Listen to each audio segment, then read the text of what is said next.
Donc aujourd'hui, nous allons faire un pas de plus dans la parole que le Seigneur a pour nous. On a commencé dimanche dernier une série d'enseignements, exhortations aussi, parce que il y a beaucoup de choses qu'on va dire que tu connais déjà. Mais c'est pas parce que tu connais quelque chose que ça veut dire que la chose est pratiquée. Le but, ce n'est pas la connaissance, le but, c'est la pratique. On l'a vu dimanche dernier, il a dit, vous êtes heureux, vous qui savez, si vous savez ces choses, donc si vous avez la connaissance, vous êtes heureux, pourvu que vous les pratiquez. La pratique, c'est la responsabilité du chrétien. Amen. Et donc, le but, en fait, c'est qu'on puisse pratiquer ce qu'on connaît. Donc, il y a des choses qu'on va dire, tu vas dire, ah, je connais déjà, je maîtrise. Ne fais pas cette erreur-là. Ne fais pas cette erreur, bien-aimé. Saisis la parole et l'onction de la parole du moment, et puis va pratiquer ça. Va développer des routines. Donc, dimanche dernier, on a parlé de l'importance d'avoir des routines. L'importance de mettre en place des routines. Vous savez, nous sommes dans l'année du discipulat, et pour devenir disciple, ce n'est pas un hasard. Il n'y a pas de hasard pour devenir disciple. On ne devient pas disciple de Christ par hasard. Quand on est de nouveau, on n'est pas systématiquement un disciple. Non, on est un croyant. C'est vrai, mais on n'est pas systématiquement un disciple.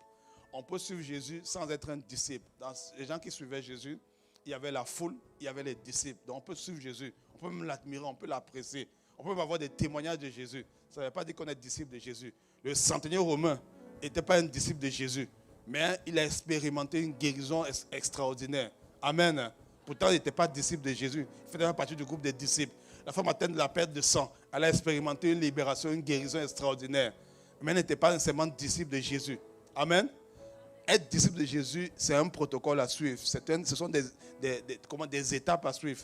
C'est pas parce que je connais l'UQTR que je suis étudiant à l'UQTR. Je sais que l'UQTR existe. Je peux même aller à l'UQTR comme ça, je m'assois en cours. Mais je ne suis même pas inscrit.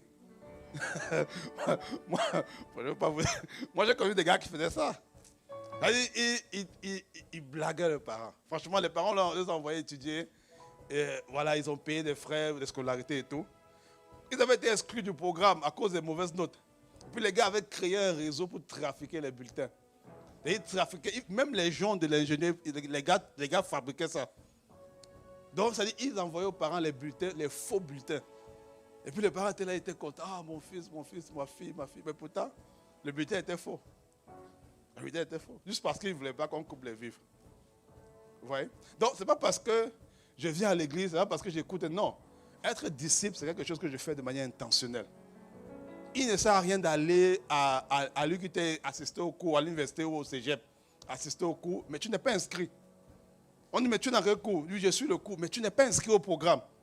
Donc, il faut devenir un disciple, c'est une décision, c'est une intention. Ce n'est pas tu ne le fais pas de manière hasardeuse. Non, c'est une décision que tu prends. Amen. Tu dois décider. Et on a déjà vu ça. On a déjà parlé de ça du moins. Et on a vu que la première des choses, quand tu prends une telle décision, l'une des premières des choses, c'est la première chose que tu dois chérir, la chose que tu dois chérir le plus, la parole de Dieu. C'est ton outil, c'est ton matériel, c'est ta matière première. Donc, quand tu es disciple de Christ, là, tu dois avoir l'habitude de... ton rapport avec la connaissance de la parole doit être différent. Tu dois la connaître. Tu dois la garder, tu dois la chérir, tu dois la préserver. Un disciple de Christ, là, vous allez voir, moi, en tout cas, on ne le fait pas encore ici. Bon, il faudrait le faire même d'ailleurs. Mais tu vas voir un disciple de Christ, chaque fois qu'il est exposé à la parole, il a un endroit, il a quelque chose pour noter. Parce qu'il sait que Dieu peut lui parler à n'importe quel moment. Tant que la parole est prêchée, Dieu peut te parler. Donc, le disciple est toujours prêt, sur le qui-vive, pour capturer. C'est sa matière première. C'est avec ça qu'il fait les choses. Il ne sait pas comment faire autrement. Il ne sait pas. Il ne sait pas comment produire la vie autrement. Pierre a dit à Jésus, tu as les paroles de la vie. On va aller où? Donc, il n'a pas d'autre source de produire les choses dans sa vie. Même si quelqu'un veut me raconter son témoignage, gloire à Dieu pour son témoignage. Ce que je cherche derrière le témoignage, quelle est la parole qui est dedans? Parce que même son témoignage, c'est le plus glorieux du monde. S'il n'y a pas la parole, moi je suis un disciple, je ne peux pas le suivre.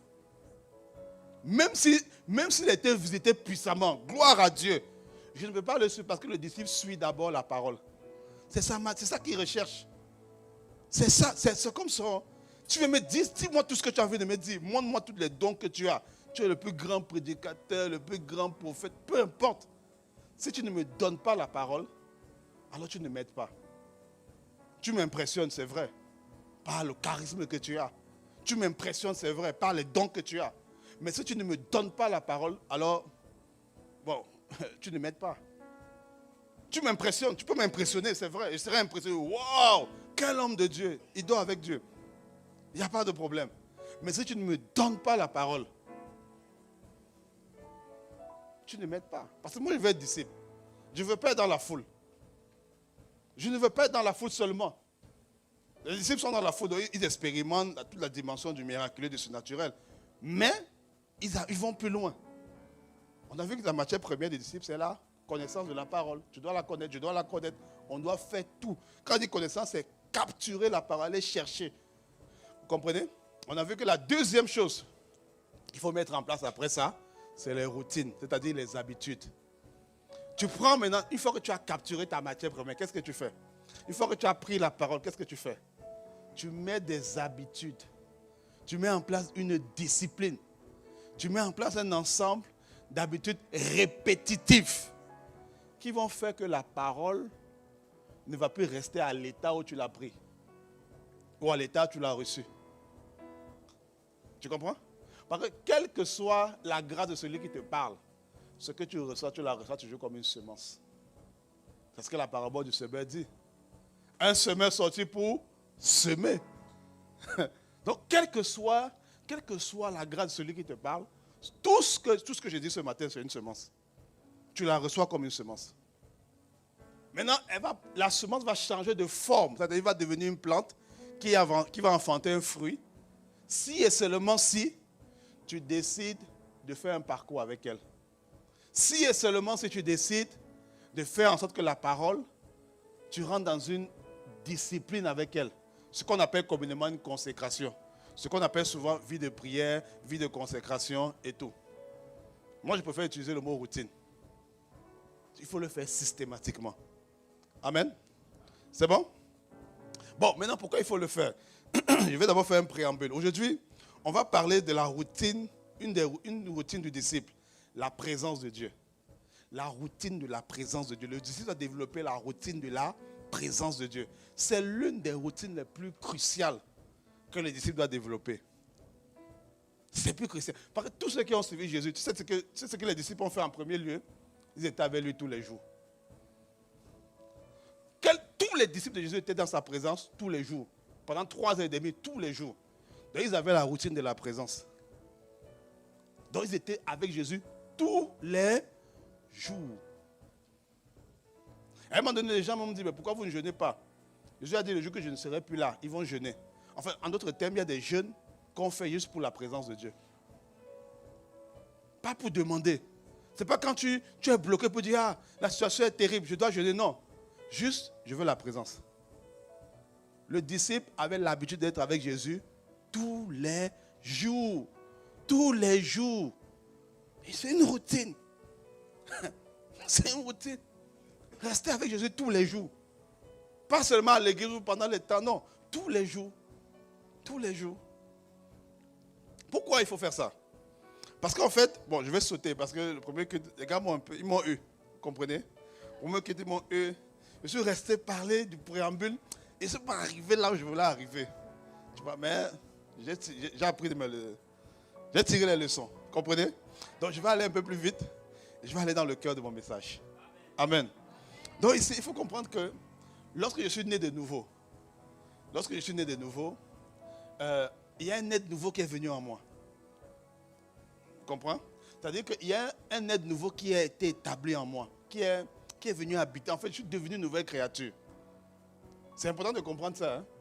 Ben, sinon, le reste là, ça va être délicat. Ça semble basé pour quelqu'un. Mais pour d'autres, bien aimés, je vais vous dire quelque chose. L'être nouveau, c'est la personne la plus négligée. Il n'y a pas quelqu'un qu'on néglige le plus comme la nouvelle personne que nous sommes devenus. La plupart des gens, quand ils sont nés de nouveau, vont à les occupations. Tu peux prier, tu peux méditer, tu peux faire plusieurs choses en te désintéressant de l'être nouveau. C'est pas parce que tu pries que l'aide nouveau grandit. Ce n'est pas systématique. Il y a une manière de prier. Il y a une manière de prier. Tu comprends? 2 Corinthiens 5, 17. On ne va pas lire, on ne lit pas. Mais pouvoir afficher, mais je ne vais pas lire. 2 Corinthiens 5, 17. Si quelqu'un en Christ est une nouvelle créature. Donc, Galates 2, 20. Ce n'est plus moi qui vis, c'est Christ qui vit en moi. Éphésiens 4, 24. Revêtir l'homme nouveau, créé selon Dieu dans une justice et une sainteté qui produit la vérité. Il y a un être nouveau à l'intérieur de moi, à l'intérieur de toi, si tu es en Christ. Il y a un être nouveau. Il est là. Et ce n'est pas parce que tu ne t'intéresses pas à lui qu'il disparaît. Sauf si tu renonces à Jésus un jour. Et il vient sous la forme d'un bébé. 1 Pierre 2, 200, on va lire. Il dit, désirez comme des enfants nouveau-nés le lait spirituel et pur, afin que par lui vous croissez pour le salut. Désirez comme quoi? Des enfants nouveau-nés. La version du Semeur dit, comme des bébés nouveau-nés. Des bébés nouveau-nés. Désirez avec ardeur le lait pur de la parole de Dieu. C'est lui qui vous fera grandir et vous conduira au salut. Vous voyez? Donc, en fait, quand l'aide nouveau vient, il est un bébé. Le problème, c'est que tu peux faire 100 ans dans le Seigneur. L'aide nouveau est toujours bébé. Sa croissance n'est pas systématique. Il ne grandit pas systématiquement. C'est bon? On se comprend? Ça va? Ok. Et si le bébé, si l'aide nouveau là reste bébé, il reste bébé spirituel, il reste enfant de Dieu, en fait, tu ne peux pas dominer. Tu vas rester charnel. 1 Corinthiens 3, de 1 à 2. Il dit, pour moi, c'est l'apôtre Paul qui parle, il dit, pour moi, frère, ce n'est pas comme à des hommes spirituels que j'ai pu vous parler, mais comme à des hommes charnels, virgule, comme à des enfants en Christ. Point. Il explique c'est quoi un homme charnel. C'est un enfant en Christ. Celui qui est enfant, c'est un homme charnel. Quand quelqu'un est contrôlé par la chair, la Bible décrit les œuvres de la chair. Galates chapitre 5 à partir du verset 19. On décrit la chair. Quand quelqu'un est contrôlé par ça, c'est un enfant en Christ. Il est sauvé, il est né de nouveau, il est sauvé, gloire à Dieu. Mais il est enfant. Il est enfant. Donc l'homme charnel et l'enfant en Christ font les mêmes choses. En fait, c'est la même personne. Galates chapitre 4 au verset 1. Aussi longtemps que l'héritier demeure quoi? Enfant. Aussi longtemps que l'héritier demeure enfant, il ne diffère en rien de l'esclave. Donc, l'héritier est là, on regarde l'héritier, on regarde l'esclave, la même chose. La même chose. Souvent, on se dit, mais comment si les chrétiens peuvent faire les choses comme ça? Non, il est chrétien, mais il est juste enfant. Comment je suis chrétien et puis je suis là, il y a des choses qui me combattent. Je suis combattu par le rejet, le manque d'estime personnelle. Comment je lutte avec ça? Je lutte avec la chair, je lutte avec telle chose. Tu luttes avec tout ça là. Tu es juste enfant. Tu es juste enfant. Tu es juste enfant. C'est tout. Il faut juste grandir. Il y a des choses que quand tu grandis, tu ne luttes plus avec. Les luttes révèlent ton état de croissance aussi. Les luttes révèlent ton état de croissance. Moi, mes enfants, on avait un jouet, on a toujours le jouet, un jouet comme une sorte de dinosaure, un jouet là. Quand mon fils voyait ça avant, le premier, il pleurait, il fuyait au début. Mais quand il a grandi, il a vu que c'est un jouet. Et puis, il ne fait plus ça. Il ne fait plus ça. Il joue avec. Mais au début, il fuyait. En fait, il y a des choses qui te font peur juste parce que tu es enfant. Juste parce que tu es encore petit. Ça te dérange. Oh mais non, les gens pensent comme ça de moi. Les gens me parlent comme ça. En fait, c'est parce que juste que tu es enfant. Quand tu vas grandir, il y a des préoccupations que tu n'auras plus. Je dis, mais et puis ça fait quoi? Ils pensent comme ça et puis je continue ma route. Mais non, est-ce que les gens ne m'aiment pas? Ah bon? Jésus m'aime, je continue ma route. Tu comprends? Non, il faut être bienveillant avec les gens. Tu vois, il faut être bienveillant, tant que tu le peux. Mais bon, ça ne doit pas venir et puis tu fais, qu'est-ce que les gens vont penser? Qu'est-ce que les gens... Non. C'est l'enfant qui fonctionne comme ça. À un moment donné, Jésus, les gens l'ont fui, les gens l'ont quitté.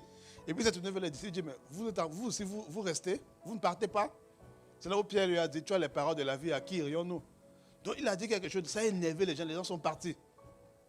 Il dit, mais vous ne partez pas, vous faites quoi là? Vous restez. Il dit, non, tu as les paroles de la vie, à qui irions-nous? Il y a des choses que l'homme fait, ne regarde plus. Ah non, est-ce qu'on m'aime? Est-ce que ça, quand tu commandes l'amour là, c'est un enfant qui fait ça. L'adulte est rempli de l'amour de Christ.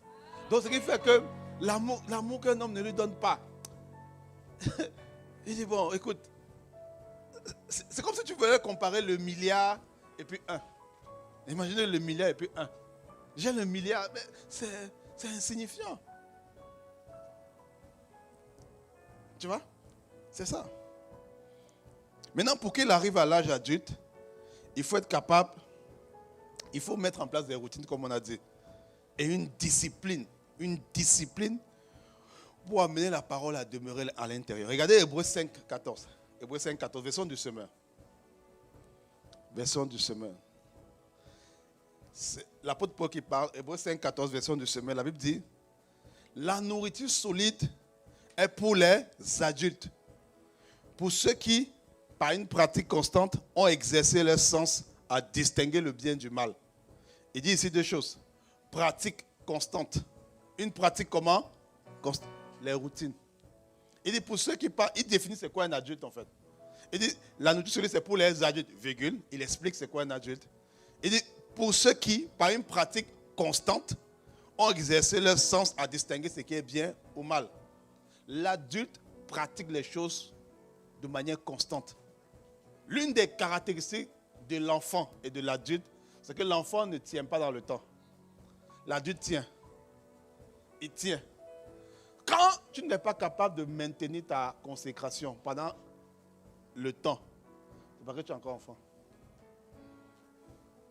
Ce qui va faire de toi un adulte, c'est la constance, la discipline, la routine, systématiquement.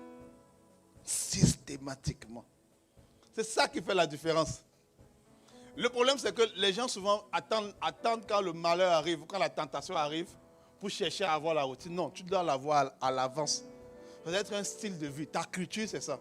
C'est dans ta culture, dans tes habitudes de vie. Il dit, ont exercé leur sens. Exercer le sens, ça veut dire reprogrammer le sens. Les sens doivent être reprogrammés. Les sens, c'est-à-dire on parle des sens de l'homme. La vue, l'ouïe, le toucher, l'odorat, tout ça doit être reprogrammé. C'est comme ça que tu fais pour devenir un adulte. L'adulte ne voit pas les choses comme les autres voient. Vous voyez souvent les enfants? Il y a 2 à la maison aujourd'hui. Donc, qu'est-ce qu'il faut?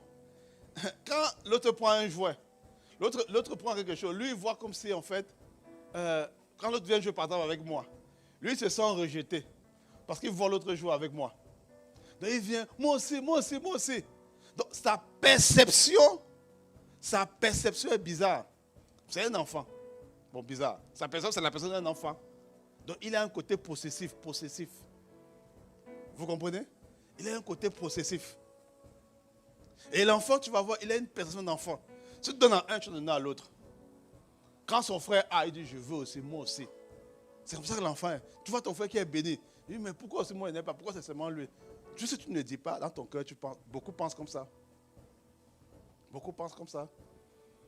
Il dit, ceux qui ont exercé le sens, la manière dont un enfant voit, ce n'est pas la même chose qu'un adulte voit. La manière dont un enfant parle, ce n'est pas la même chose qu'un adulte, dont un adulte parle. L'apôtre Paul dit, quand j'étais enfant, je parlais comme un enfant. Vous comprenez? Quand j'étais enfant, je parlais comme un enfant. Mais devenu adulte, je ne parle plus comme ça. C'est-à-dire, la vue, bon, dans la parole, il y a la langue, donc c'est le goûter. Et puis, la manière de toucher. L'enfant ne touche pas les choses comme l'adulte. L'enfant, il touche les choses, il peut renverser les choses, il peut gâter les choses. Mais l'adulte a une délicatesse, une doigté dans la manière de prendre en charge les choses, prendre en main les choses. Ça, c'est l'adulte. Parce que ses sens, il a exercé ses sens à ça.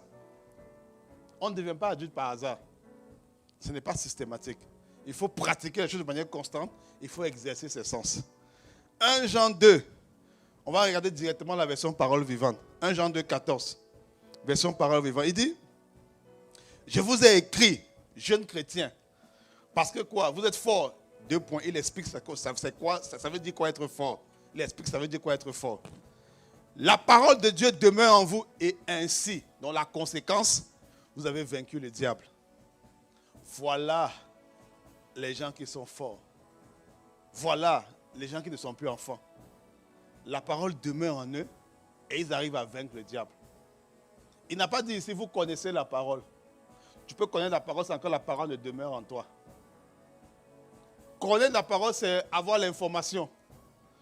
La parole demeure en moi, c'est avoir pris l'information et l'avoir amenée dans une demeure, dans une maison.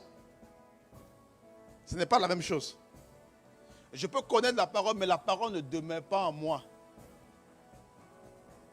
J'ai la connaissance. C'est pour ça que vous allez souvent voir. Tu sais qu'il ne faut pas faire telle ou telle chose. Et puis tu commets le péché. Après tu te souviens, pourquoi j'ai même fait ça? Et puis tu commences à culpabiliser. Tu commences à culpabiliser. Ah Seigneur, vraiment, je demande pardon, je n'aurais pas dû. Mais tu as la connaissance. C'est la connaissance qui fait que tu te répands après. C'est la connaissance qui fait que tu sais que ce que tu fais n'est pas bien. C'est la connaissance qui fait ça.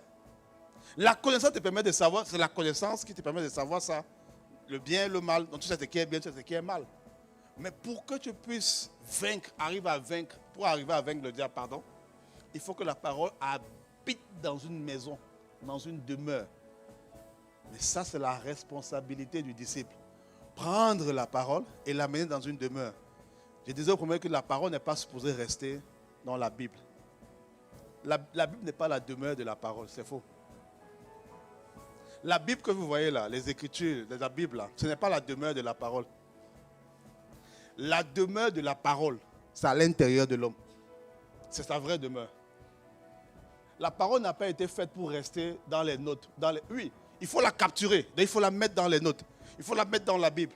Il faut la mettre. Pourquoi? Parce que quand on la met dans les notes, quand on la met dans la Bible, ça permet d'exposer nos sens. La Bible, ou les notes, ou les cahiers, ou les audios, peu importe, ce sont des moyens. Ce sont des médias par lesquels la parole passe pour arriver dans sa vraie demeure. C'est comme l'autobus que j'emprunte. Si je veux, par exemple, si je prends le bus et que je vais aller au centre, les rivières, par exemple, l'avion. Je vais aller à Paris. L'avion n'est qu'un moyen. Mon objectif, c'est Paris. Vous comprenez? Donc, la Bible, là, ce n'est qu'un moyen. Ce n'est pas là-bas que je ne suis pas supposé rester dans l'avion. Le but, c'est que la parole revienne dans sa demeure. Tant que la parole est dans la Bible, elle n'est pas à l'aise. Je vais te dire pourquoi elle n'est pas à l'aise. Parce que la parole vit.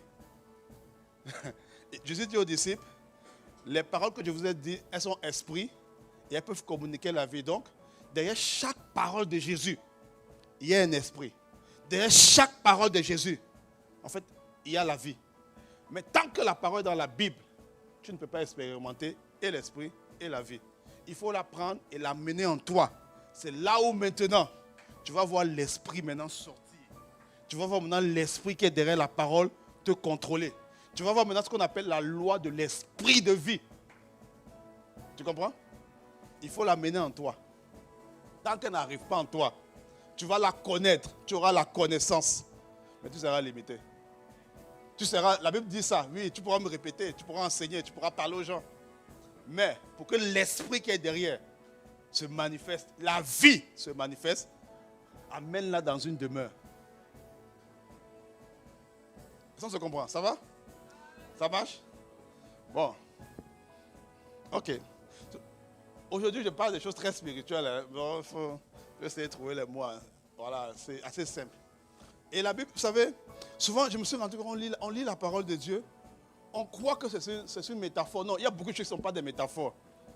C'est vraiment comme ça que les choses sont. Quand c'est une métaphore, c'est souvent des paraboles. Ça, c'est des métaphores, c'est-à-dire des images qu'on prend pour expliquer des principes spirituels. Là, Jésus, quand c'est une parabole, Jésus prend la parabole, après il donne l'explication. Mais ce n'est pas toujours des paraboles. Quand il n'y a pas d'explication, c'est que ce n'est pas une parabole. C'est que c'est la réalité des choses que Jésus décrivait. Quand il dit, je suis dans le Père et le Père est en moi, ce n'est pas une parabole, ce n'est pas une métaphore. Non, c'est une réalité. Si c'était une parabole, il devait expliquer après Voilà ce que ça veut dire, voilà ce que ça veut dire, voilà ce que ça veut dire. Ce que je suis en train de vous dire là, les amis, c'est une réalité. Bon, regardez un peu quelques personnes qui ont pratiqué les routines. Daniel chapitre 6 au verset 10. C'est Daniel, l'histoire de Daniel. Lorsque Daniel sut que le décret était écrit, il se retira dans sa maison où les fenêtres de la chambre supérieure étaient ouvertes dans la direction de Jérusalem. Et 3 fois le jour, il se mettait à genoux, il priait, il louait son Dieu comme il le faisait auparavant. Comme il le faisait auparavant. Il le faisait déjà. Ce n'est pas le décret qu'on a annoncé, c'est un décret en fait qui avait pour but de le détruire. Ce n'est pas le jour où on a annoncé la destruction, où on a fait les plans contre Daniel, que Daniel a commencé à prier. Ce n'est pas vrai. Il avait déjà l'habitude de prier. Parce que la Bible dit comme il le faisait auparavant. 3 fois le jour, il avait l'habitude. C'était sa routine. Sa routine, c'était ça. Ce n'est pas le jour où il y a le malin qui a dit, ok, à partir d'aujourd'hui, cherchons Dieu. Non. Non. Il le faisait 3 fois le jour. Psaume 55, verset 17. Le soir, le matin et à midi, je soupire et je gémis. Il entendra ma voix. Quand? Le soir, le matin et à midi. Le soir, le matin et à midi. Voilà la routine de David. Voilà sa routine. Il décrit 3 fois. Il décrit. Voilà sa routine. Le soir, le matin et à midi. Il décrit sa routine. Amen. Acte 10, verset 9. Le lendemain, comme ils étaient en route et qu'ils approchaient de la ville, Pierre monta sur le toit vers la 6e heure, c'est-à-dire à midi. À midi. 6e heure. La journée juive commence à 6 heures. Quand on dit 6e heure, 6 plus 6, ça fait midi. Amen. Il dit, il monta sur le toit vers la 6e heure pour prier. La routine de Pierre, c'était il priait à midi. David aussi priait à midi. Ils avaient des routines. Deuxième occurrence pour Pierre. Là, il avait Jean. Acte chapitre 3, verset 1. Pierre et Jean montaient ensemble au temple. À l'heure de la prière. C'était la 9e heure. Il était 15 heures. Les gars avaient des routines. C'est ça que je veux vous dire en fait, les amis. Tu ne peux pas devenir disciple autrement. Il n'y a pas de raccourci. Il n'y a pas de raccourci. Et quand tu mets ta routine, tu n'as pas besoin. Voilà, si on ne parle pas, oui, c'est sûr que l'unité qu'il faut atteindre en termes de prière, c'est 1 heure. C'est ce que Jésus a demandé aux disciples. Mais pour un début, quand tu commences, le plus important, c'est d'avoir un temps, au moins la dîme du temps que Dieu nous donne chaque jour. Parce que la Bible dit que toutes les dîmes reviennent à Dieu. Et s'il nous donne 24 heures chaque jour, il faut lui donner au moins 2 heures. Mais tu diversifies. Tu n'es pas obligé de prier 2 heures d'affilée. Tu comprends? Parce que tout le monde n'a pas la même capacité.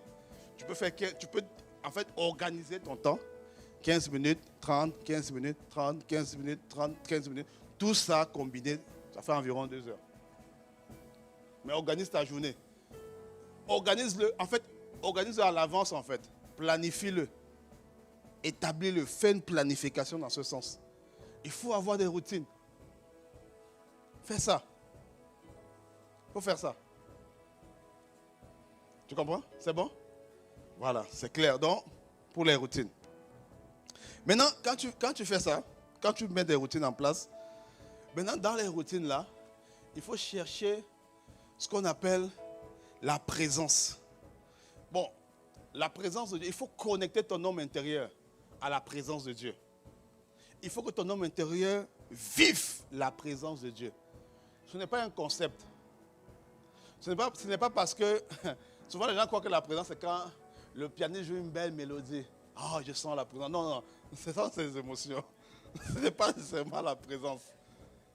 Tu comprends? Non. Ou quand quelqu'un chante, vraiment, une belle voix. Non, c'est pas vrai, ça ne veut pas dire que c'est la présence. La Bible explique clairement ce qui garantit de façon systématique la présence de Dieu, sans risque de se tromper. La Bible en parle. Si dans le temps, on va le voir. Je prie qu'on ait le temps. Je prie qu'on ait le temps. Il dit dans Éphésiens 3,6. Il dit, c'est l'apôtre Paul qui parle. Il dit, afin qu'il vous donne, selon la richesse de sa gloire, d'être puissamment fortifié par son esprit dans l'homme intérieur. En fait, quand tu mets des routines en place, ton objectif doit être d'abord de faire en sorte que ton homme intérieur se fortifie, se nourrisse de la présence de Dieu. Il faut ouvrir ton entendement sur la vie de l'homme intérieur. J'ai expliqué ici plusieurs fois que, tu sais, tu peux vivre sur la terre un problème. On dit, oh, c'est un problème terrible. C'est grave. Prends le même problème. Tu l'amènes dans la présence de Dieu, le problème devient léger. On dit, mais c'est tout ce que tu as comme problème. On dit, oui. Alors, ça, c'est rien. C'est rien, ça. Et j'ai pris l'exemple de la gravité. C'est-à-dire que tu peux voir un homme ici sur la terre. Il est issu, à cause de la gravité de la terre, son poids ici se sent lourd. Mais amène-le sur la lune.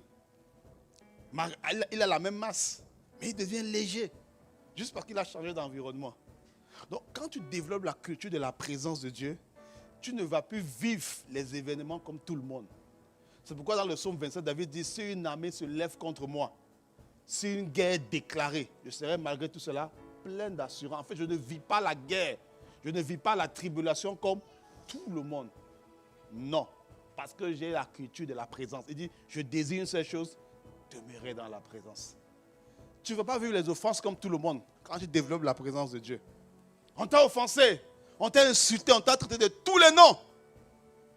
Ok, quand tu vas dans la présence, et puis, parce que dans la présence de Dieu, c'est qui conditionne. Bon, je donne un peu, je dis un peu. Ce qui conditionne la présence de Dieu, c'est la parole de Dieu.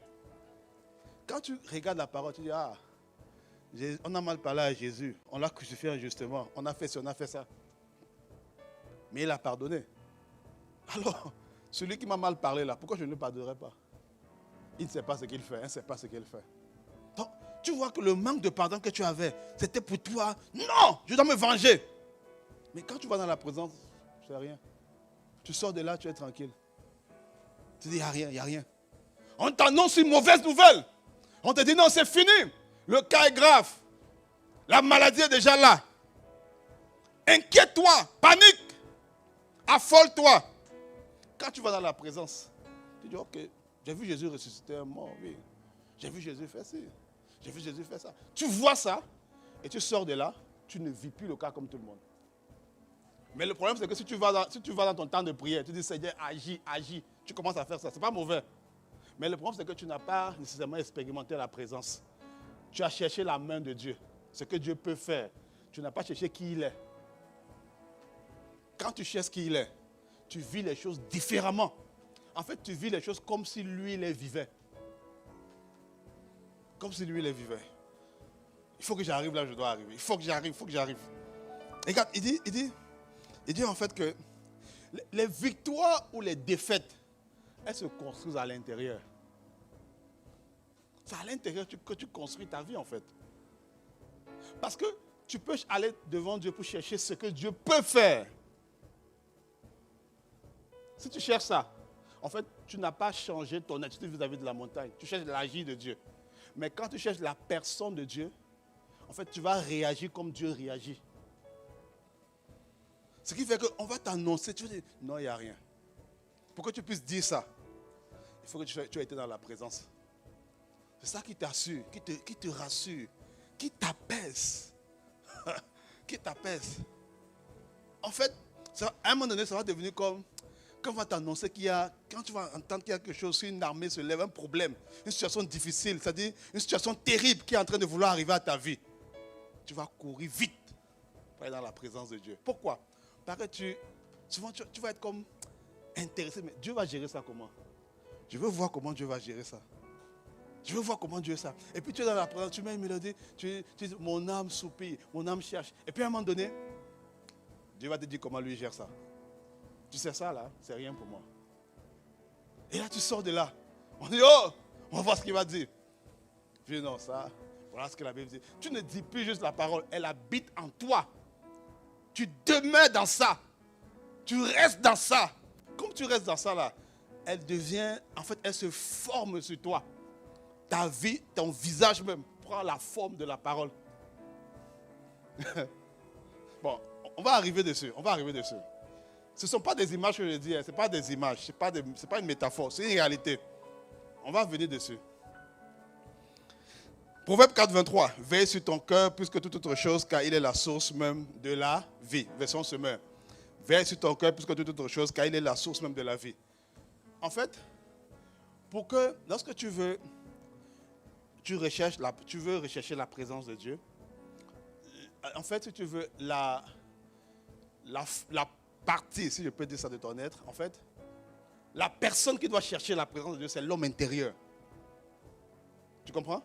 Parce que la vie de Dieu est transmise au travers de l'homme intérieur. Chaque fois que tu vas entendre le mot vie, alors c'est qu'on parle du cœur. Vous voyez dans le corps humain là, dans le corps humain, la vie, c'est le sang est irrigué dans le corps humain à partir du cœur. Vous comprenez? L'organe, le cœur, l'organe qui est là. C'est lui qui pompe, c'est lui qui pompe le sang. On est d'accord, n'est-ce pas? On est d'accord? C'est le cœur qui pompe le sang dans le corps. De la même manière aussi, dans l'homme invisible, l'homme intérieur là, c'est lui qui est supposé pomper la vie à ton âme. Pomper la vie. Et vous voyez de la même manière que le cœur bat constamment sans s'arrêter. C'est comme ça que l'homme intérieur est supposé fonctionner. Communiquer la vie sans s'arrêter. De manière répétitive. De manière constante. Si le cœur de quelqu'un s'arrête, même ne serait-ce que pour une minute, c'est fini. Même une minute, c'est trop. Quelques secondes, c'est fini. C'est fini. De la même manière, l'homme intérieur doit être capable de tout le temps envoyer la vie. Tout le temps. C'est comme ça que l'homme intérieur est supposé fonctionner. Quand on dit le cœur, c'est garde ton cœur, en fait, ça veut dire garde l'homme intérieur. Préserve l'homme intérieur plus que toute autre chose. Car il est la source de ta vie.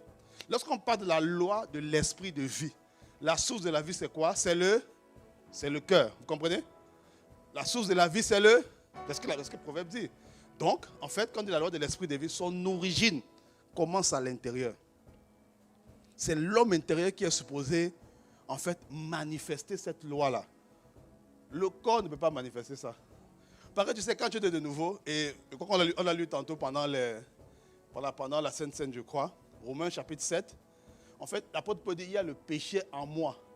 Quand l'être nouveau arrive, il ne vient pas d'un endroit qui est vide. Non. Il dit, le péché habite en moi. Le péché habite dans mes membres. C'est ce que l'apôtre Paul dit. Donc, il doit régler ça.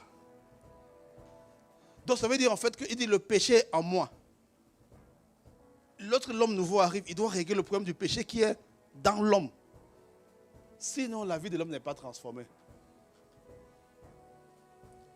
Mon point, c'est de te dire en fait que, il faut comprendre que lorsqu'on parle de la routine, c'est la routine de l'homme intérieur que je veux mettre en place ici.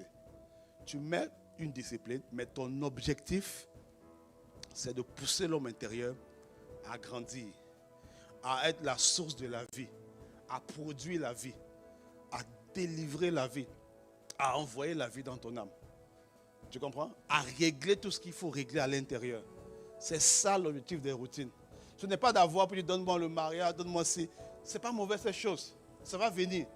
Tu sais, quand l'homme intérieur est, tu vois, quand l'homme intérieur commence à grandir, tu vois que les choses, tu les obtiens comme ça, sans trop te fatiguer. Sans trop te fatiguer. Pourquoi? Parce que même la création va reconnaître la voix du Créateur quand tu vas parler. Donc les choses vont arriver vite. Les choses ne traînent pas. Quand Jésus parle au vent, le vent s'arrête. Pourquoi? Parce que le vent reconnaît que c'est mon Créateur qui a parlé. C'est mon Créateur. Je suis obligé de me soumettre. Donc tu vois, en travail, souvent quand on dit ça, on dit non, bon, mais l'âge avance. Non. Quand tu travailles l'homme intérieur, en fait, c'est le moyen le plus certain d'avoir ce que Dieu a. Souvent, les gens croient que le moyen le plus certain d'avoir ce que Dieu a, c'est le Seigneur intervient. Non, c'est de chercher Dieu lui-même.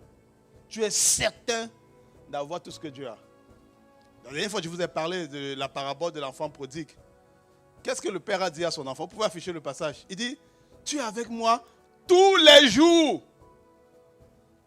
Ce qui est à moi est à... C'est ce qu'il a dit à son fils.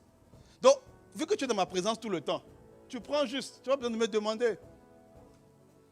Il y a des choses que la présence te pousse à ne plus demander. Quand tu as la présence des choses que tu ne demandes plus. Retrouvez le passage, l'enfant prodigue. C'est que le grand frère a dit à son père. Il s'est plaint. Mais pourquoi est-ce que, depuis que je suis là, tu ne m'as jamais donné même un chevreau? Même un chevreau. Comme si on dirait qu'il attendait le chevreau. C'était son sujet de prière. Il dit, tu ne m'as pas donné même un chevreau pour que je me réjouisse avec mes amis. Donc, sous-entendu, il travaillait. Dans son cœur, quand est-ce que le Père me donnait un chevreau? Quand est-ce que le Père me donnait un chevreau? Donc, il soupirait, il criait à Dieu. Bon, il criait à son Père, en tout cas, pour avoir le chevreau. Le Père dit, mais tu n'as pas besoin de me demander le chevreau. Il dit, tout ce qui est à moi, pas seulement le chevreau, tout ce que tu es avec moi, dans ma présence. Tout ce qui est à moi est aussi à toi. Il dit, mon enfant, lui dit le Père, tu es toujours avec moi. Toujours avec moi. Et tout ce que j'ai est à toi. Voilà le moyen le plus sûr d'avoir les choses de Dieu. C'est de chercher Dieu lui-même. Tu es toujours avec lui. Quand tu es avec lui, tu as tout. Tu as tout. Regardez les disciples. À un moment donné, ils devaient payer les impôts. Je ne sais pas si le recouvrement de Rome les mettait la pression. Ils ont dit, ok, va dans la bouche d'un poisson, tu récupères l'argent. Ils ont payé avec. Quand les gars avaient faim, Jésus a multiplié les pains. Il a multiplié les pains. Quand les gars avaient n'importe quel problème, ils étaient dans la tempête, ils mouraient. Jésus a calmé le vent. Donc la présence de Jésus nous a donné accès à des choses qui normalement n'auraient pas eu accès à ça. Même Pierre a marché sur les eaux. Il a marché sur les eaux. À cause de quoi? La présence de Jésus. La présence de Dieu te donne accès à des choses. Parce que de manière certaine. Alors je t'encourage, mon frère, ma soeur, décide de prendre le chemin de la présence. Décide de suivre ce chemin-là. Suis ce chemin. Parce qu'il faut comprendre une chose, c'est que c'est l'homme intérieur dont il faut rééduquer les sens, comme on a vu. C'est bon? On dit qu'il faut exercer les sens de l'homme intérieur. L'homme intérieur, l'être nouveau là, comme je dis, beaucoup de gens l'ont banalisé, l'ont méprisé. Beaucoup de chrétiens l'ont banalisé, l'ont méprisé. Mais pourtant, c'est une personne. Il a des sens. Il a des sens. Il a des sens. Genèse chapitre 3, de verset 6 au verset 7. En fait, c'est notre véritable identité lorsqu'on est né de nouveau. La Bible dit que la femme vit que l'arbre était bon à manger et agréable à la vue et qu'il était précieux pour ouvrir l'intelligence. Elle prit de son fruit et en mangea. Elle en donna aussi à son mari qui était auprès d'elle et il en mangea. Verset 7. Les yeux de l'un et de l'autre s'ouvrirent. Regardez ici. Au verset 7, on dit que les yeux se sont ouverts. Ça veut dire qu'au verset 6, les yeux étaient fermés. C'est ça que ça veut dire, n'est-ce pas? Puisqu'on dit au verset 7 que les yeux se sont ouverts. Ça veut dire qu'au verset 6, les yeux n'étaient pas ouverts. Mais la femme voyait. Elle voyait. Elle voyait. C'est écrit. La femme vit que l'arbre était bon. Elle a vu avec quels yeux? Elle a vu avec quoi? Puisque les yeux étaient fermés. Les yeux étaient fermés. En fait, l'homme intérieur a une capacité de voir même avec les yeux fermés. Et il faut développer ça. Quand on dit exercer ses sens, c'est faire en sorte que tu sois capable de voir avec les yeux fermés. Avec les yeux fermés. Avec les yeux fermés. Tu comprends? Ça vaut pour la vue. Ça vaut pour lui. Ça vaut pour le goûter. Ça vaut pour l'odorat. Je n'ai pas besoin de voir avec mes yeux physiques. Je n'ai pas besoin. Je vais te montrer d'autres passages.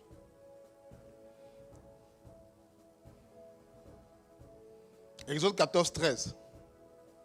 Exode 14, 13. Moïse répondit au peuple: ne craignez rien, restez en place et regardez la délivrance que l'Éternel va vous accorder en ce jour. Car les Égyptiens que vous voyez aujourd'hui, vous ne les verrez plus jamais. Amen. Israël est attaqué. La plus grande armée du monde les assaillit à la mer Rouge devant. Donc c'est une mort certaine. Les gars pleurent, ils crient. Pourquoi tu nous as fait sortir d'Égypte, Moïse? C'est pourquoi on meurt dans le désert. Moïse va chercher Dieu. Dieu lui parle. Et maintenant il vient répondre au peuple. Il dit: ne craignez rien. Restez en place. Il dit quoi? Regardez la délivrance. La délivrance n'était pas encore là. Mais Moïse dit de regarder la délivrance. on regarde avec quoi? Ce n'était pas avec des yeux physiques qu'il fallait regarder la délivrance. À un moment donné, Dieu veut bénir Abraham. Dieu veut annoncer ce qu'il va faire à Abraham. Il dit à Abraham, lève la tête, regarde les étoiles dans le ciel. Il dit, regarde les étoiles dans le ciel. Pourquoi Dieu fait ça? Dieu veut travailler l'imagination d'Abraham. Il veut reconditionner son imagination. L'homme intérieur voit avec l'imagination. C'est la vue de l'homme intérieur. Dans le cas de Ève, c'était une mauvaise imagination.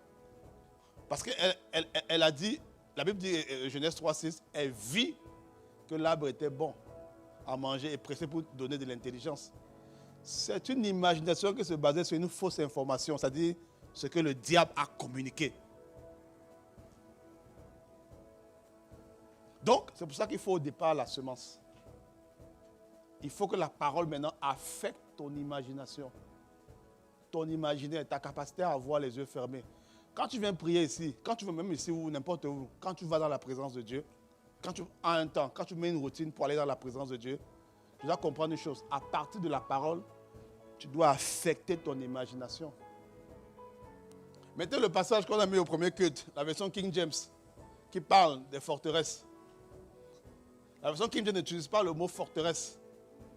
On utilise le mot imagination. Il dit we cast down, c'est-à-dire nous renversons les imaginations. Mettez le passage s'il vous plaît, vous avez trouvé ça tantôt. Voilà, vous avez bien commencé. Qui vous a freiné?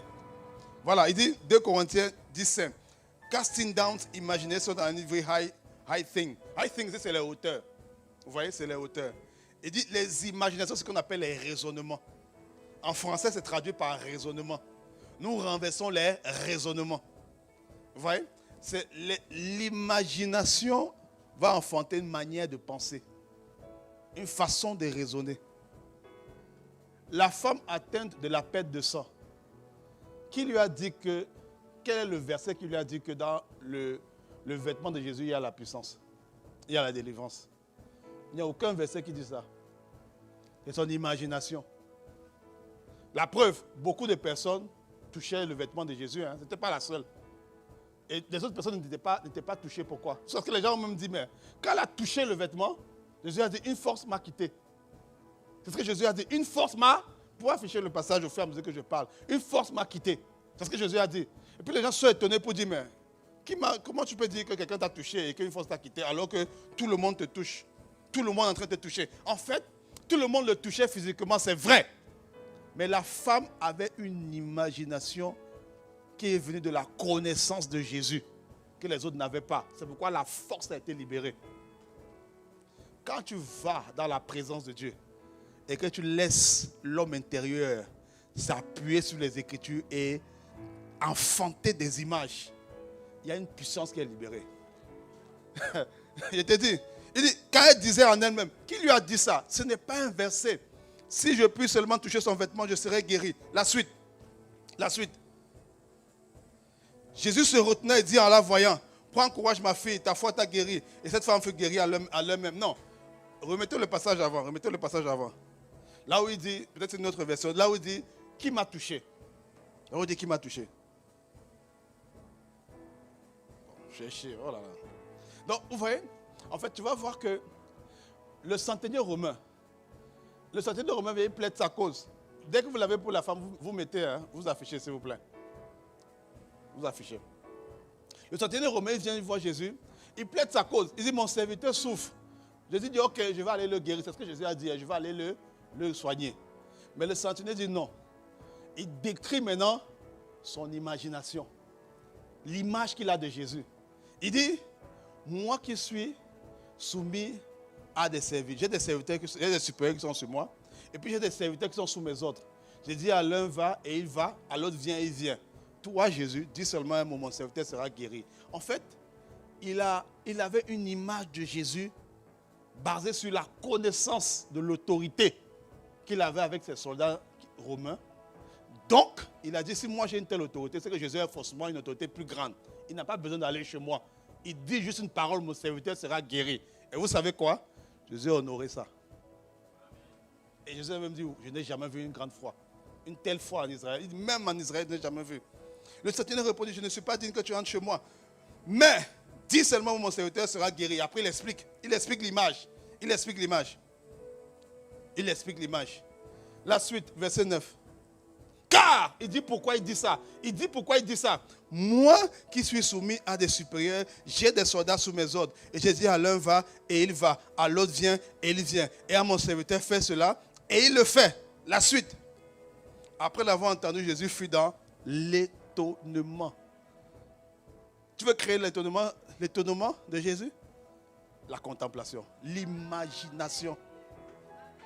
L'imagination. Il y a des délivrances. Tu as dit que tu peux vivre des situations parce que tu as vu ça dans le lieu intime. C'est pour toi. On dit c'est pour toi. On dit c'est pour toi. Vous savez que la foi, bon, je parlerai un jour de la foi, je parlerai ça en détail, mais c'est vrai que ça, c'est ça qui fait que tu as une grande foi. Tu comprends? C'est ça qui fait que tu as une grande foi. Il dit à ceux, je vous le dis, même en Israël, je n'ai pas trouvé une aussi grande foi. Il dit, on l'a vaincu à cause de quoi? Vous pouvez afficher le passage d'Apocalypse. À cause du sang de l'agneau et de la parole du témoignage. Le témoin, c'est celui qui a vu quelque chose. L'agneau a déjà versé son sang. Mais quand maintenant tu vas dans la présence de Dieu et que tu vois, les deux sont combinés, l'exaucement est garanti. C'est garanti. Donc, si tu veux vivre une parole, il faut que tu la vois. Il faut que tu te vois vivre cette parole. Tu dois la voir. L'imagination. Le problème, c'est qu'on a beaucoup d'imagination basée sur des mauvaises informations. Ce qu'on appelle les faux raisonnements. Si on dit les faux raisonnements, c'est qu'il y a des vrais raisonnements. Si on dit qu'il y a des faux raisonnements, c'est qu'il y a des bons raisonnements. Il y a des mauvais systèmes. Maintenant, on ne veut pas dire que vous changez votre système. Vous avez déjà un système qui est mauvais, un système de pensée qui est mauvais. Il faut le remplacer. Il faut changer par le nouveau. C'est comme ça que tu fais. C'est comme ça que tu fais pour construire. Si tu fais ça là, tu vois que ton temps de prière, tes 15 minutes là, ça ne va pas durer longtemps. Parce que personne n'aime regarder. On aime les séries qui durent avec les épisodes. Tu peux regarder Netflix, tu regardes une série là. 4 saisons. Ça y est, quand... Bon, j'avoue, hein, je confesse. Ouais. Il y a une série là, Lupin. Quand Lupin était sorti, moi je regardais. Et même, il y a une série que j'aime, 24 heures chrono. Mon épouse, je regarde ça souvent. C'est fini depuis, hein. Mais elle me dit, mais on te blague avec.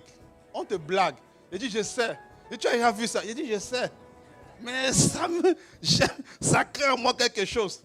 Tu vois, ça crame. On dit, mais tu sais déjà comment ça va finir. Je sais, mais je regarde quand même. Pourquoi? Parce que je veux revivre le côté épique. Comment le héros vient pour délivrer à la dernière minute. J'aime ça. C'est comme ça que c'est à ça que ta prière doit ressembler. C'est à ça. Si tu fais ça, tu vas voir que tu ne vas pas t'ennuyer. Tu mets sur une mélodie, tu fermes les yeux. Tu prends d'abord la connaissance. Tu prends la connaissance. Tu prends ce que Dieu dit. Et maintenant, tu prends les implications, tu prends les exemples. Plus tu vas voir que plus tu vas te nourrir de ça.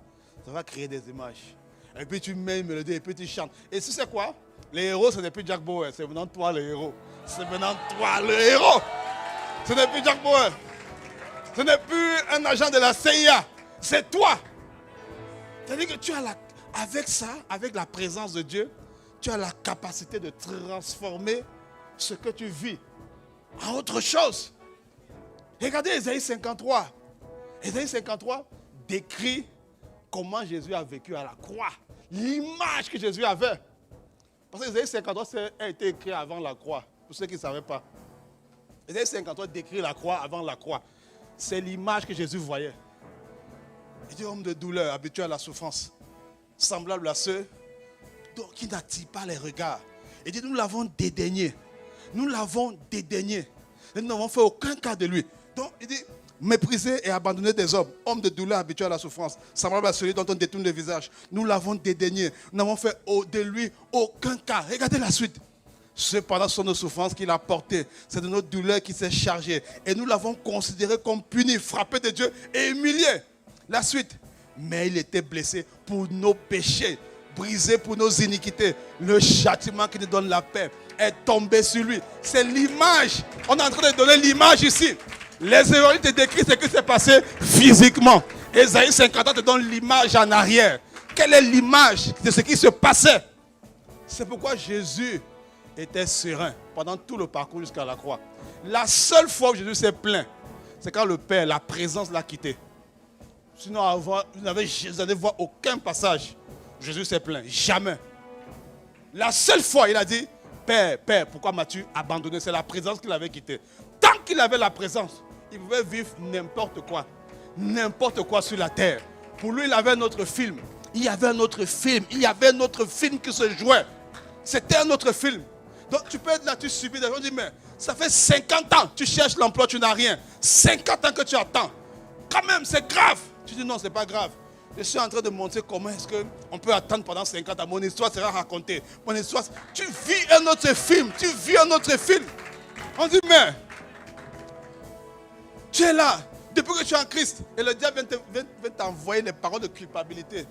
Tu es là, depuis que tu es en Christ, tu es là, tu te masturbes, tu fais ci, tu fais ça. Tu ne vas pas t'en sortir.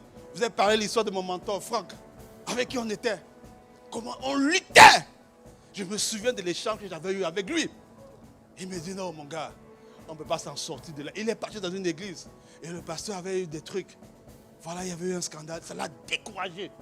Il m'appelle, il me dit, tu vois, même le pasteur là, quand il priait, on sentait la présence. Même lui-même, il est tombé dans quelque chose. Et tu vois, on ne peut pas s'en sortir. On ne peut pas s'en sortir.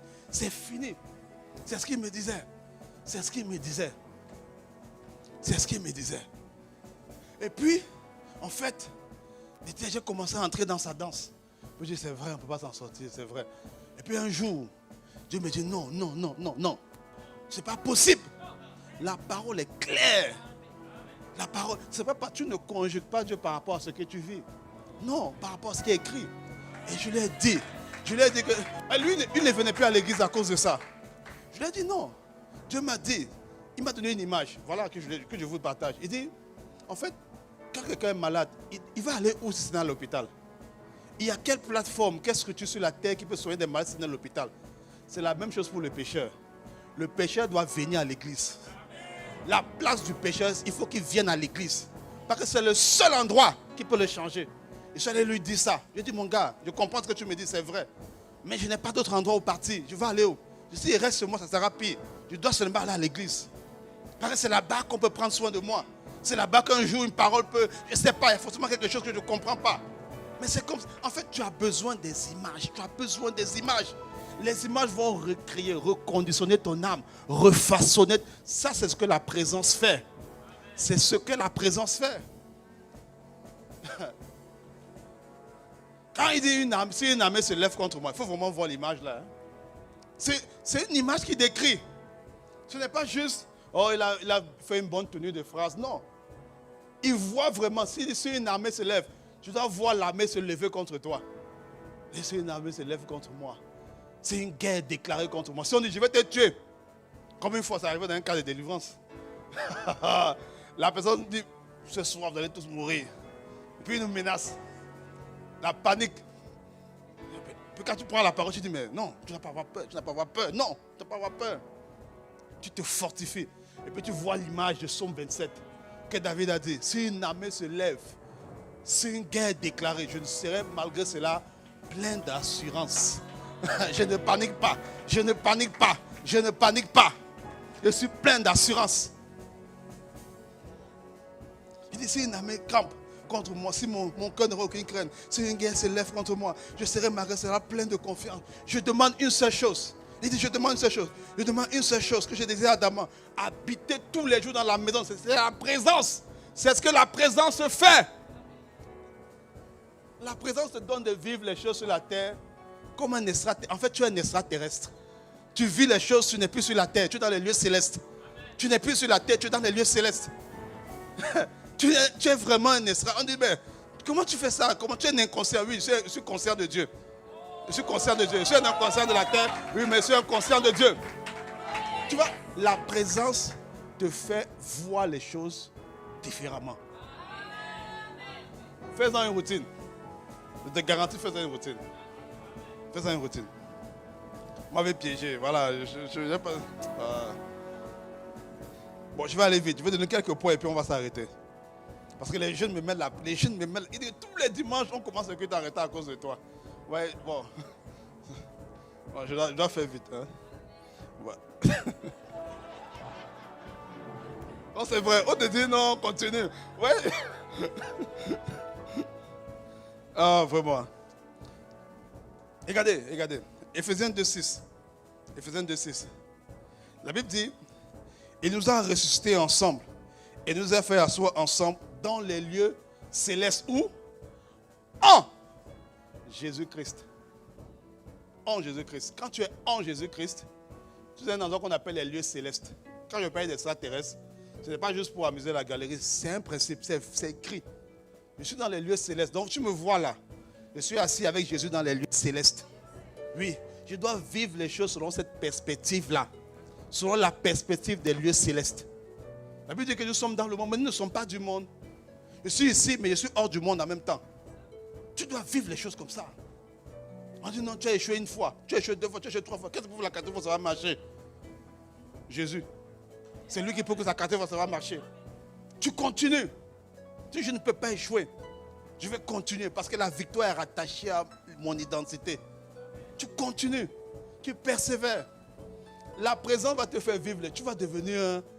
Quand on va te voir, on va dire non. Il est bizarre, elle est bizarre. Elle est différente. Il est différent. C'est ce que la présence fait. Et il y a 2 dimensions de la présence. Je vais introduire ça. J'introduis juste ça. Juste ça. Lorsqu'on parle de présence, c'est important de comprendre 2 dimensions. Et on va lire le passage Jean 14. Jean 14, verset 10. Regardez bien, regardez bien.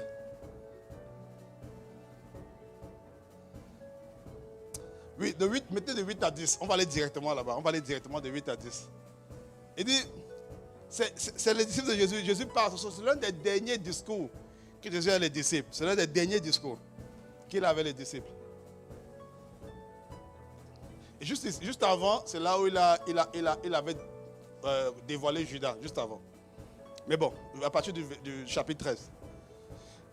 Jean 14, de 8 à 10, Philippe lui dit, c'est Philippe qui parle, le disciple Philippe, il parle à Jésus. Il dit, Seigneur, montre-nous le Père et cela nous suffit. Regardez la réponse de Jésus.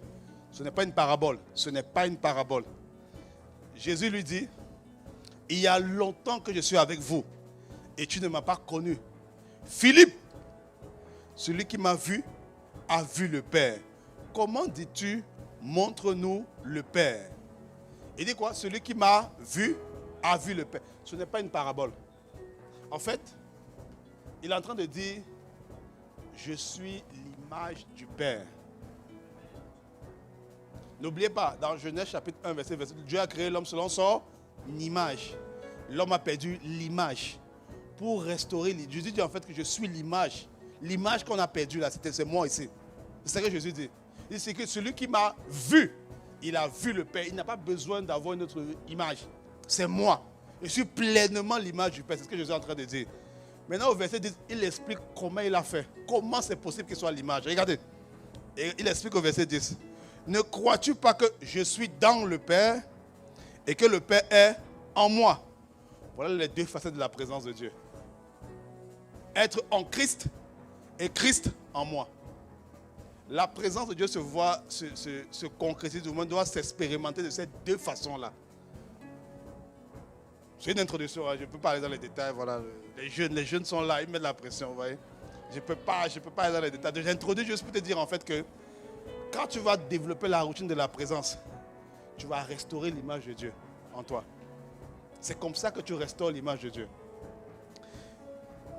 Regardez. Il dit ensuite, je vais vous donner un autre verset. Un autre verset.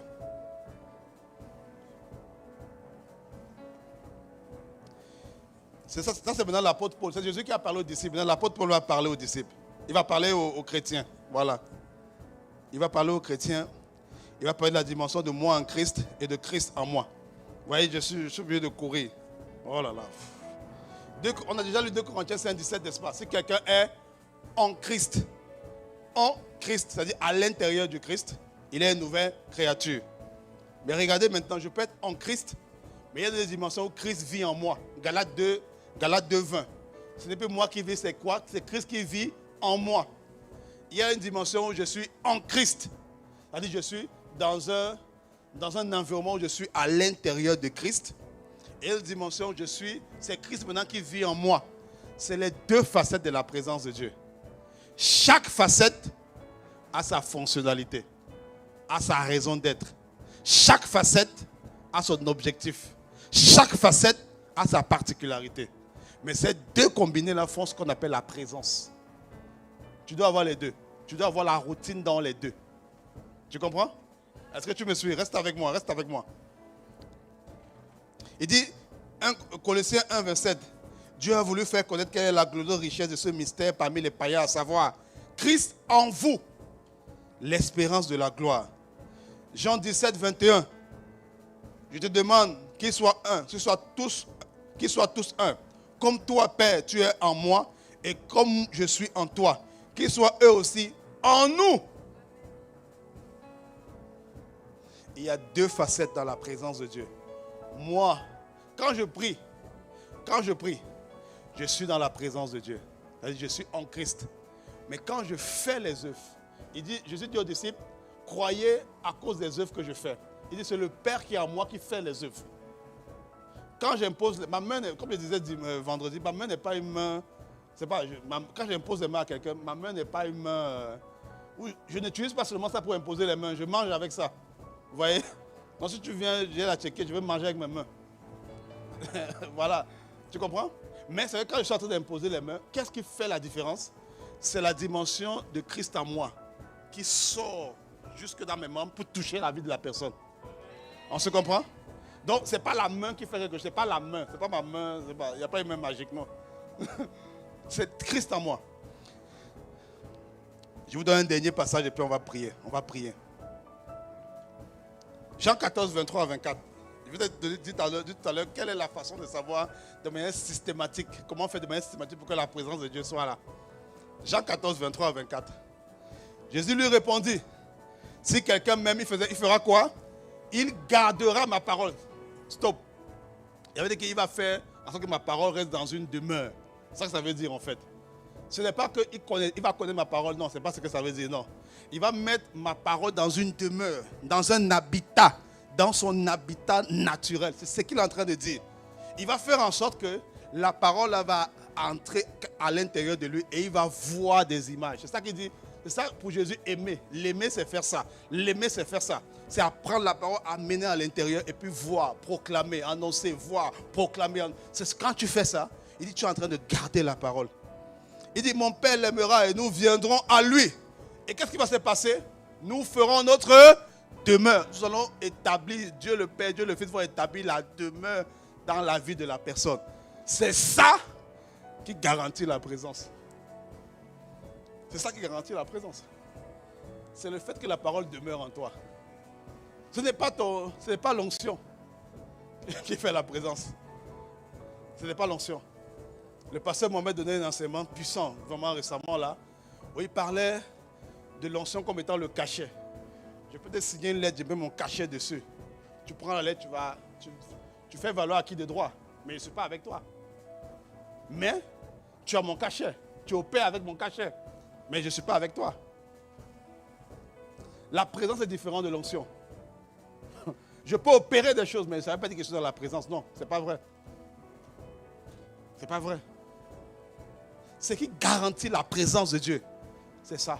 Quand on garde, quand on prend la parole, on l'amène dans son habitat naturel, et quand on commence maintenant la rééducation des sens avec l'homme intérieur, on commence à la voir, on commence à l'admirer, on commence à la décrire.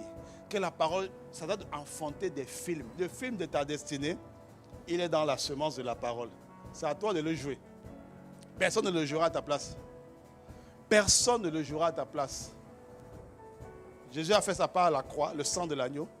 Maintenant, ton homme intérieur a la capacité d'enfanter le bon film. Parce que Jésus a donné sa vie. Prends la parole. Prends la situation. Change-la. Toi-même, change-la. Parce que tu vois. Dimanche prochain, je vais entrer un peu. Bon, là, je vais sauter les préambules, mais il fallait les préambules. Hein? Je vais aller dans les détails maintenant de voilà, comment on reprogramme les sens. Ça marche? C'est bon? Vraiment bien aimé. Tu ne peux pas me dire, je ne sais pas comment faire pour devenir un disciple. Tu ne peux pas me dire ça. Tu ne peux pas me dire, non, tu ne peux pas dire ça. Tu sais, tu as le protocole. Et je vais prendre tout mon temps. Tu vois, je vais prendre le temps qu'il faut. Je veux prendre le temps. On va aller étape par étape. Étape par étape. Mais tu ne peux pas me dire, je ne sais pas comment faire pour devenir un disciple. Non. Avec ça, tu verras. Et ce que je te dis là, ce que je suis en train de te dire, je ne te dis pas ça parce que Dieu m'a déjà parlé, non. Parce que Dieu m'a dit. Tu comprends? Et je sais que chaque dimanche, Dieu va me parler.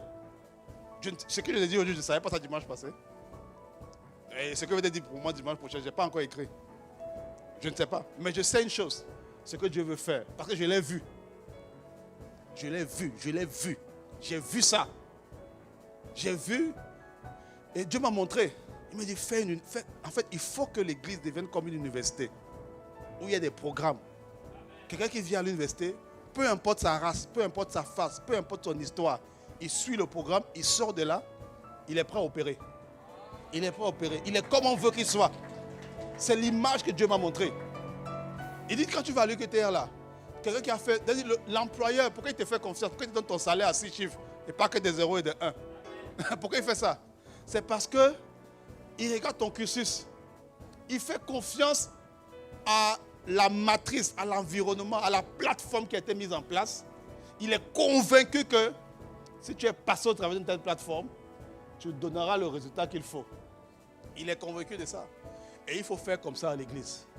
L'église doit devenir une plateforme où les gens viennent et quel que soit leur passé, ils ont le protocole, ils savent comment faire. Ils savent comment y arriver. Ça ne doit pas être, voilà, c'est au hasard, c'est quelques personnes au hasard. Non. C'est pour ça que je peux te dire avec assurance, il n'y a personne qui ne saura pas comment faire pour devenir disciple. Tu auras les clés. Maintenant, c'est ta décision après. Mais je te garantis, tu auras les clés. À partir de maintenant, tu sais quoi faire. Tu sais ce qu'il faut faire au sortir d'ici. Tu sais comment organiser ta routine. Tu sais ce qu'il faut faire dans la routine. Tu sais. Tu sais ça. Fais-le maintenant. Il faut le faire. On va se tenir, on va prier, on va prier. Les jeunes sont là, ils mettent la pression, ils mettent la pression. Ah, vraiment. Ils mettent la pression. On va se tenir debout, on va prier. Ah, Seigneur, accorde-nous la grâce. Accorde-nous la grâce. Oh, de demeurer près de toi. Donne-nous la culture de la présence. L'amour de la présence. Accorde-nous la grâce de nous délecter. De nous délecter de ta présence. Accorde-nous la grâce. Oh, oh, oh. Oh, oh. Saya. Oh, oh, oh, oh, oh, oh. Yoso Karamama. Mon frère, ma soeur. Il y a un film. L'histoire de ta destinée. L'histoire de ta vie, bien-aimée. Il y a un endroit où elle n'est pas encore jouée. Ce n'est pas encore fini. Ce n'est pas encore fini. Il y a un endroit qu'on appelle la présence de Dieu.